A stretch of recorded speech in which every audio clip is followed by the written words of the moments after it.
বাংলাদেশের বিরুদ্ধে ভারতের পানি আগ্রাসন এবং আন্তঃসীমান্ত নদীতে একতরফা বাঁধ নির্মাণের প্রতিবাদে আজ ত্রিপুরার ডম্বুর বাঁধ অভিমুখে লং মার্চ করেছে ইনকিলাব মঞ্চ। ঢাকা থেকে শুরু হয় এই কর্মসূচি। কুমিল্লা সীমান্তের বিবির বাজারে গিয়ে এটি শেষ হয়। সমাবেশে বক্তারা বলেন, অভিন্ন নদী নিয়ে বাংলাদেশের সঙ্গে ভারত মোটেও সুপ্রতিবেশী সুলভ আচরণ করছে না। সম্প্রতি ভয়াবহ বন্যার কবলে পড়ে কুমিল্লা, ফেনীসহ কয়েকটি জেলা। অভিযোগ রয়েছে ভারতের ত্রিপুরা রাজ্যের ডম্বুর বাঁধের গেট খুলে দেওয়ায় বাংলাদেশের পূর্বাঞ্চলে বন্যা পরিস্থিতির চরম অবনতি হয়। আন্তর্জাতিক আইন লঙ্ঘন করে আন্তঃসীমান্ত নদীতে বাঁধ নির্মাণের প্রতিবাদে শুক্রবার ঢাকা থেকে ত্রিপুরার ডম্বুর বাঁধ অভিমুখে লং মার্চ শুরু করে ইনকিলাব মঞ্চ।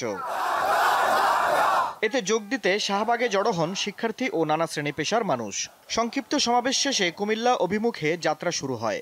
আন্তর্জাতিক সকল আইনে কোনো আন্তঃসীমান্ত বা আন্তর্জাতিক নদীতে কোনো একক দেশ একতরফাভাবে কোনো বাঁধ নির্মাণ করতে পারে না। আমাদেরকে না জানিয়ে, আমাদেরকে না ডেকে তারা একের পরে এক বাঁধ নির্মাণ করেছে। অতি সত্বর সেই বাঁধগুলো আন্তর্জাতিক কমিউনিটিকে নিয়ে, আন্তর্জাতিক ফোরামকে সাথে নিয়ে উচ্ছেদ করতে হবে। ঢাকার যাত্রাবাড়ি ও কুমিল্লার চান্দিনায় পথসভা করেন লং মার্চে অংশগ্রহণকারীরা। বিকেলে কুমিল্লায় পৌঁছার কিছুক্ষণ পর টাউন হলে সমাবেশ করেন তারা। এ সময় বক্তারা ভারতীয় পানি আগ্রাসনের প্রতিবাদ জানিয়ে বক্তব্য রাখেন। আমরা ভারতের আগ্রাসন মানি না।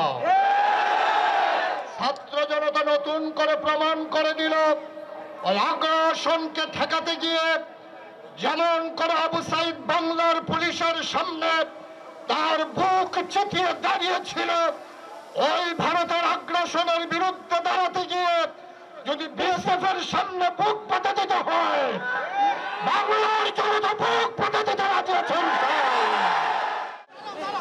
পরে পদযাত্রা নিয়ে বাংলাদেশ ভারত সীমান্তের বিবির বাজার পৌঁছায় লং মার্চটি। আফরিদ হাসান, দীপ্ত বার্তা কক্ষ।